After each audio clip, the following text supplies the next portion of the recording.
So in this video we'll start with brain teasers of chapter percentage. See the first question. 12% of 50 plus 5% of 120. How will we solve this question? 12% of 50 plus 5% of 120. This is very simple. Percent हटाने के लिए नीचे में 100, of के बदले into, फिर 50, then again plus 5/100 into 120. ये portion solve करेंगे और ये पोर्शन सॉल्व करेंगे, देन दोनों को ऐड कर देंगे. So coming to the second question. What is 50% of a number? Number नहीं पता तो let the number be x. Question में क्या दिया हुआ है कि 50% ऑफ अ नंबर, मतलब ऑफ एक्स हम लोगों को निकालना है, हुज गिवन 200%, मतलब 200% ऑफ एक्स इक्वल्स टू 20. ये कंडीशन हम लोगों को दिया हुआ है. उस 200% इज 20. उस नंबर का 200% 20 के जितना है. तो अगर इसको सॉल्व करेंगे तो 200% हटाने के लिए बाई 100 फिर into x equals to 20. This is 2x equals to 20. So x equals to 2 नीचे आ जाएगा तो 20/2 10. तो इसका 50% कितना होगा? यहाँ ये नहीं बोला फाइंड द नंबर, बोला what is 50% of the number. तो therefore 50% of 10, 50/100 into 10 which is equals to 5. Number 10 है लेकिन हम लोगों का आंसर 5 आएगा. Next is at what rate of interest per annum should Rita invest if she wants to grow her 2500 to 4000 in 5 years. 2500 यहाँ पर principal हो जाएगा. उसको अपना रुपया बढ़ाकर कितना है 4000 करना है, तो 4000 क्लियरली यहाँ पर अमाउंट होगा और टाइम दे दिया गया है 5 years. You have to find the rate. जब अमाउंट और प्रिंसिपल पता है easily we can find the simple interest which is equals to 4000 minus 2500. जब सिंपल इंटरेस्ट पता है तो रेट हम लोग निकाल सकते हैं, जैसे हम लोग वर्कशीट 5 में किए हैं. SI equals to P into R into T/100 लिखेंगे. R के बदले R को छोड़कर सबका वैल्यूज रिप्लेस कर देंगे. Now question number D. Rohan gave the pizza delivery boy Rohan gave the pizza delivery boy person a tip of ₹30 which was 20% of his total bill. जो tip दिया 30 वो 20% ऑफ टोटल बिल था. तो how much did the pizza cost him?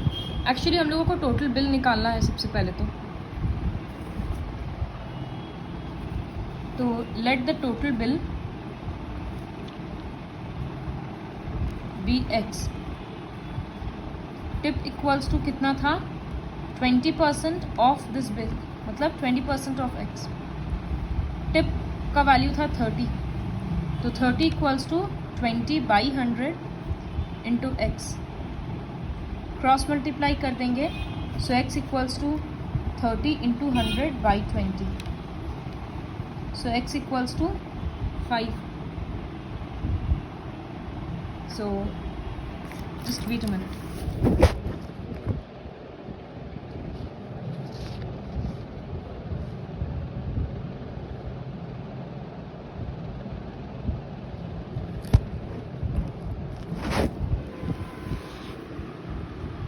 So where were we? Yes, x equals to 5 into 30, 150.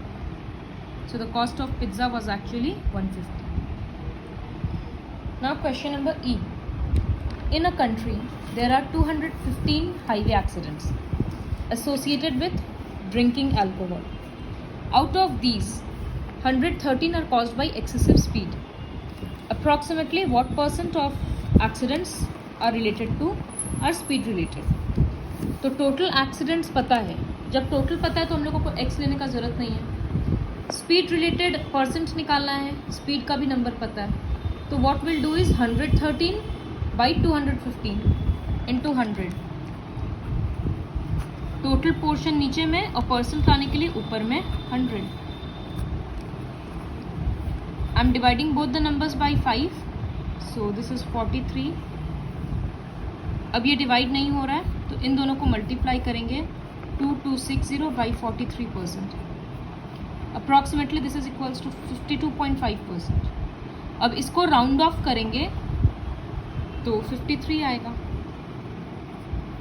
So here it is written approximately what percent of accidents. So it will be 53%. Coming to the next question. What percent of numbers from 1 to 20 are divisible by 4? कितना percentage of number 4 से divisible होता है from 1 to 20? तो numbers divisible सबसे पहले तो वही लिखेंगे. Numbers divisible by 4 from 1 to 20 are 4, 8, 12, 16 and 20. Therefore, required percentage 5 number है तो 5 ऊपर में. 1 to 20 से टोटल नंबर 20 होगा. फ्रॉम है तो 1 और 20 दोनों को काउंट करेंगे और परसेंट लाने के लिए ऊपर में 100. This is 25%. Next question is, a child had certain amount of chocolates. He ate 35% of the chocolates but still had 13 chocolates left. What is the number of chocolates the child originally had? जब total number नहीं पता तो उसको x लेते हैं. ये first worksheet के type का क्वेश्चन है. So I will take let the total number of chocolates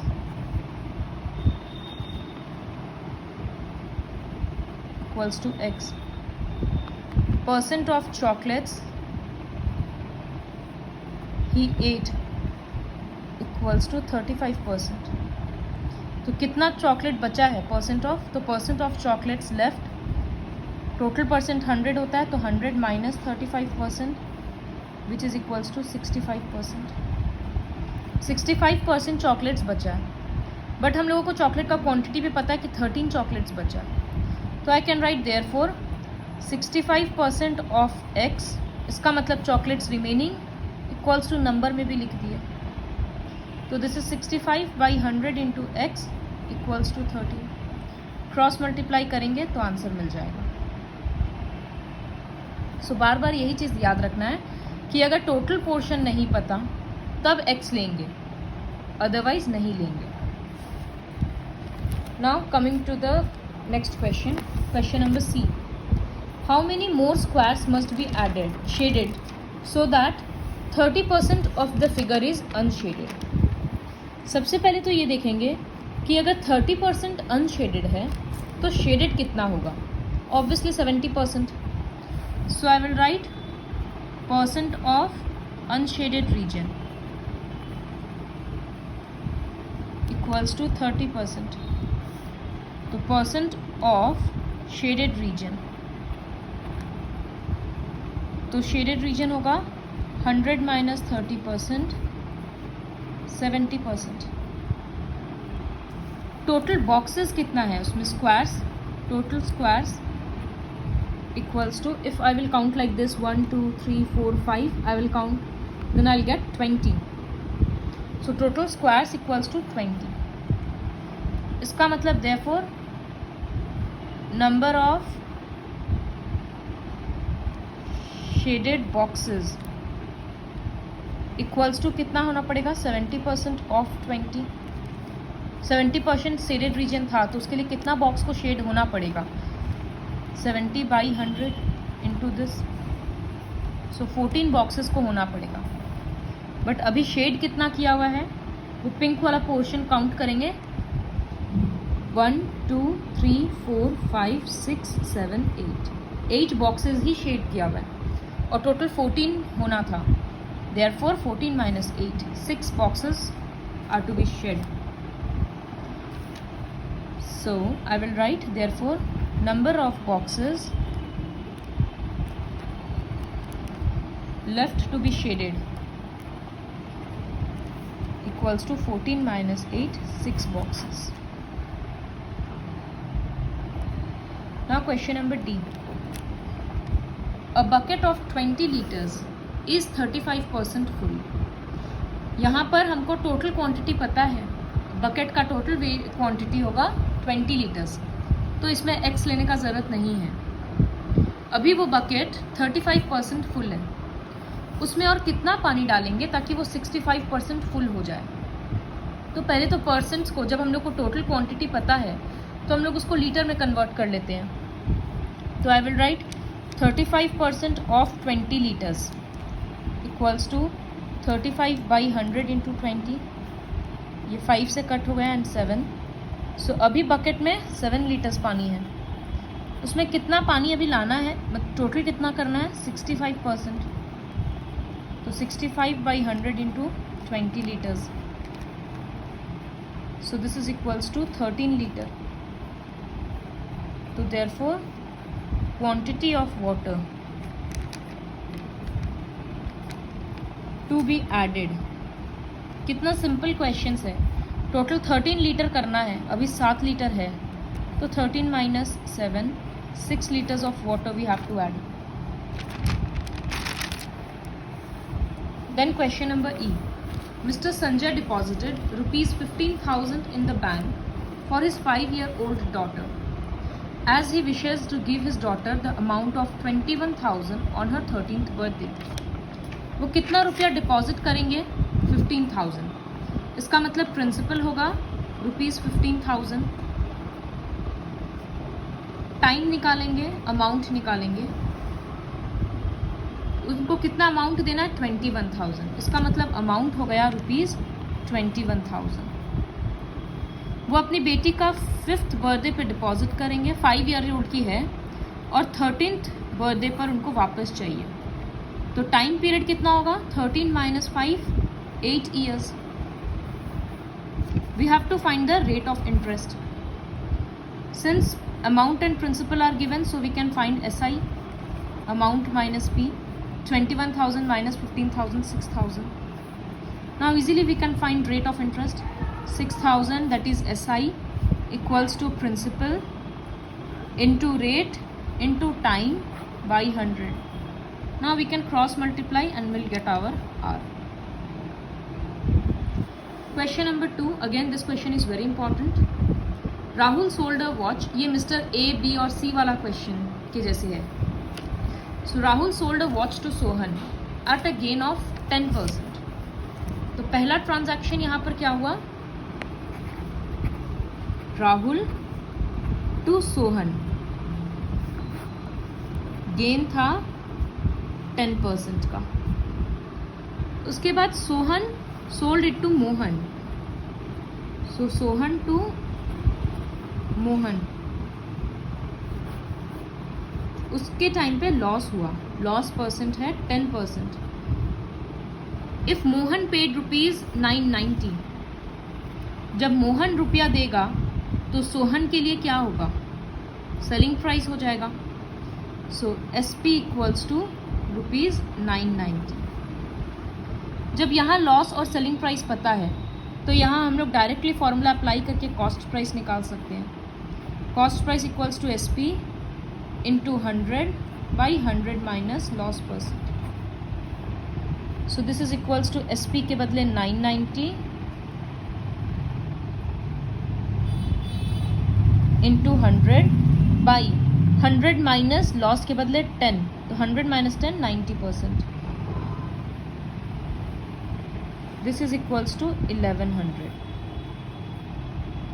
तो ये कॉस्ट प्राइस किसके लिए था, सोहन के लिए। जब हम लोग इस तरह का कैलकुलेशन करते हैं, हम लोग कैलकुलेशन हमेशा इधर वाले इंसान के हिसाब से करते हैं। इसी वजह से मोहन के लिए जो 990 रुपीज़ था वो दिया, वो सोहन का SP था। तो अब ये CP भी सोहन के लिए ही है, मतलब सोहन को वॉच 1100 का पड़ा।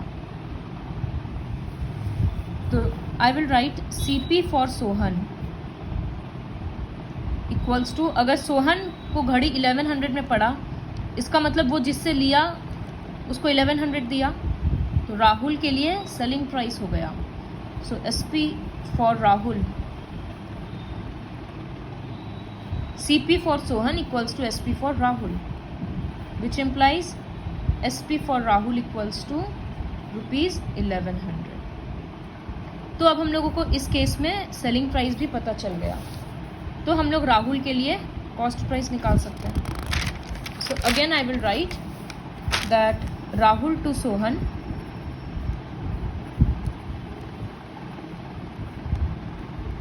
प्रॉफिट परसेंट हुआ 10% और सेलिंग प्राइस था 1100. तो यहाँ से हम लोग कॉस्ट प्राइस का फॉर्मूला पुट करके निकाल सकते हैं. CP equals to SP into 100 by 100 plus profit percent.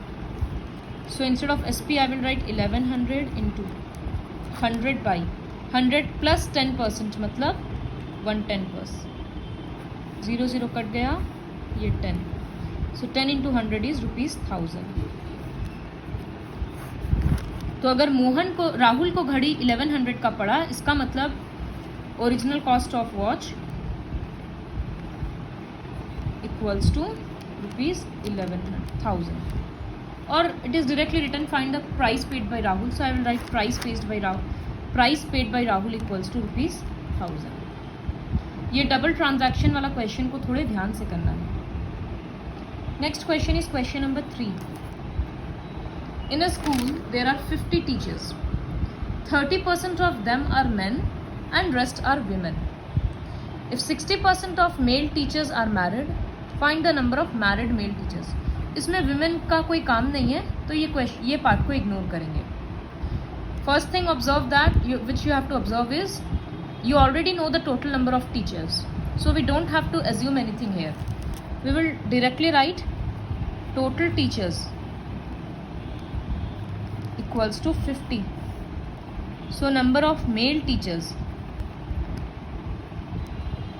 वो है 30%, तो 30% ऑफ 50, इसका मतलब 30 बाई 100 इंटू 50, तो 15 मेल टीचर्स हैं. अब 60% ऑफ देम आर मैरिड, तो 60% किससे निकलेगा? ऑफ 15 से ही निकलेगा, क्योंकि जितने मेल टीचर्स हैं इनमें से 60% मैरिड है. So number of married male teachers equals to 60% of 15, तो 60 बाई 100 इंटू 15. 0 कट, 5 से कट करेंगे 3/2 एंड दिस इज 3. सो 9 teachers are married, 9 male teachers are married. So till now you solve this in your copy with the help of this video. Sorry, till here.